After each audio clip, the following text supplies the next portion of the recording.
Welcome to the last breakfast. Please enjoy the video.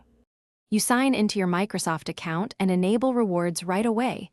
Make sure your account region supports Microsoft gift cards for Roblox. Once done, set a daily points goal and use Microsoft Edge to collect browser bonuses because that multiplies earnings. Start with searches, daily sets, and short quizzes. These are high-frequency tasks. You'll see small point gains add up. Do 15-20 minutes daily to build balance quickly and qualify for gift card redemptions. Now you convert points to a gift card. Open the Rewards Redeem page and locate Roblox or Microsoft e-gift denominations, commonly $5, $10, or $25.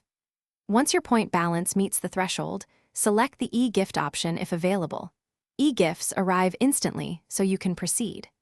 If only physical or delayed delivery shows, choose the Microsoft gift card and allow processing time. Make sure billing region matches your Roblox account region to avoid redemption issues later.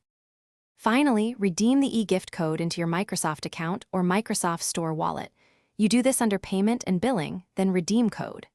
Once balance shows, open Roblox, add Microsoft Store payment, or buy Robux directly if supported.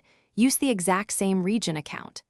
Make sure to spend the credited balance on Robux or Premium. If something goes wrong, check region mismatch, code expiration, and typographical errors, because those are the most common blockers to successful redemption. Thanks for watching. If this was helpful, leave a like and consider subscribing. See you next time.